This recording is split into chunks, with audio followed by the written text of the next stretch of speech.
بسم اللہ الرحمن الرحیم۔ جب حضور صلی اللہ علیہ وسلم کو بی بی خدیجہ نے نکاح کا پیغام بھیجا، حضور صلی اللہ علیہ وسلم کی عمر جب 25 سال ہوئی تو حضرت خدیجہ نے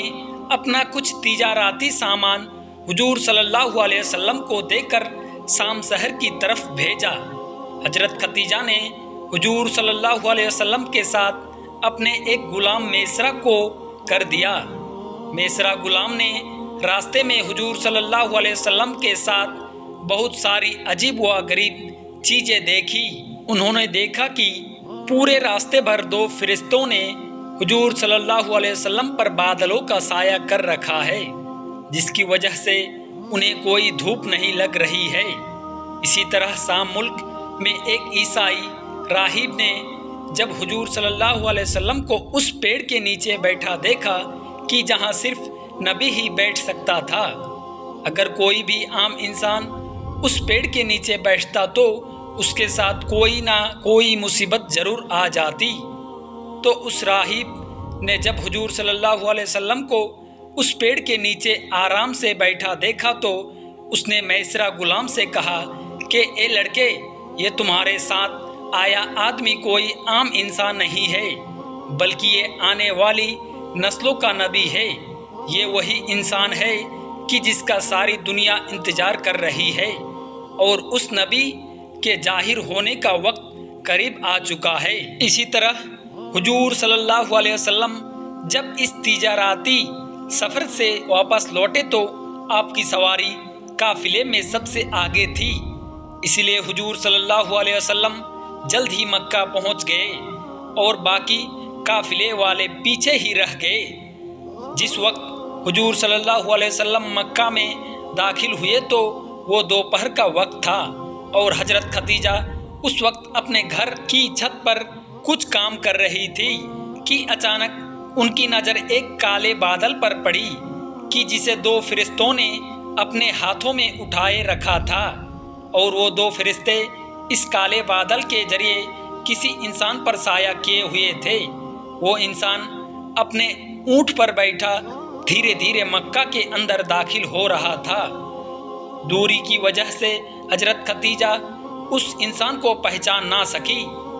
اسی لیے جب وہ اونٹ قریب پہنچا تو حضرت خدیجہ بہت حیران ہوئی، کیونکہ اس اونٹ پر جو انسان بیٹھا تھا وہ کوئی اور نہیں بلکہ ہمارے حضور صلی اللہ علیہ وسلم تھے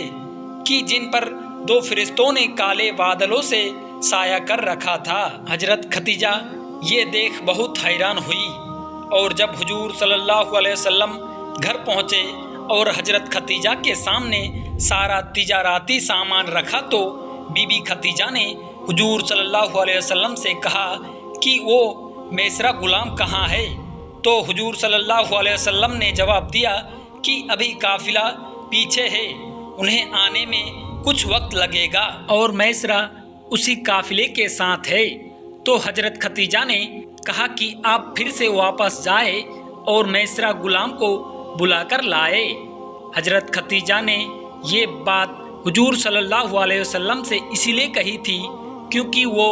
دوبارہ اسی منظر کو دیکھنا چاہتی تھی کہ آخر اب ان پر پھر سے فرشتے سایہ کریں گے یا نہیں۔ اس لیے جب حضرت خدیجہ نے حضور صلی اللہ علیہ وسلم کو کہا کہ آپ پہلے میسرہ غلام کو بلا کر لائے تو حضور صلی اللہ علیہ وسلم اسی وقت گھر سے باہر نکل گئے۔ باہر دوپہر کی تیز دھوپ پھیلی ہوئی تھی، لیکن حضور صلی اللہ علیہ وسلم جیسے ہی بی بی خدیجہ کے حکم پر گھر سے نکلے، اچانک انہی 2 فرشتوں نے پھر سے حضور صلی اللہ علیہ وسلم پر ایک کالے بادل سے سایہ کر دیا، اور حضور صلی اللہ علیہ وسلم کو ذرا بھی دھوپ نہ لگی۔ بی بی خدیجہ اپنے ساتھ مکہ کی کچھ عورتوں کو لے کر جلدی سے چھت پر چڑھ گئی، اور پھر سب عورتوں نے یہ منظر اپنی آنکھوں سے دیکھا کہ 2 فرشتے حضور صلی اللہ علیہ وسلم پر بادلوں سے سایہ کیے ہوئے ہیں۔ اور پھر تھوڑی دیر بعد حضور صلی اللہ علیہ وسلم میسرہ غلام کو لے کر بی بی خدیجہ کے گھر پہنچے، اور تجارتی سامان کا پورا حساب حضرت خدیجہ کے سامنے پیش کیا۔ حضرت ختیجہ کو اس بار اپنی تجارت میں اتنا زیادہ نفع ہوا تھا کہ آج تک انہیں کبھی بھی اپنی تجارت سے اتنا زیادہ نفع حاصل نہیں ہوا، اور بی بی ختیجہ نے حضور صلی اللہ علیہ وسلم کو بڑھا چڑھا کر ان کی اجرت دی۔ شام کو حضرت ختیجہ نے اپنے غلام میسرہ سے کہا کہ اے میسرہ، دوپہر کے وقت میں نے تمہارے ساتھی محمد کے بارے میں ایک بہت عجیب و غریب چیزیں دیکھی۔ وہ یہ کہ جس وقت وہ میرے گھر کی طرف تیز دھوپ میں واپس لوٹ رہے تھے تو میں نے دیکھا کہ 2 فرشتے ان پر سایہ کیے ہوئے ہیں اور انہیں دھوپ نہیں لگنے دے رہے ہیں۔ تو یہ میسرہ، کیا تم نے بھی اپنے اس تجارتی سفر میں اپنے ساتھی محمد کے بارے میں کچھ عجیب چیزیں دیکھی؟ پیارے دوستو، اس کے آگے کا واقعہ انشاءاللہ جلد ہی اپلوڈ کیا جائے گا۔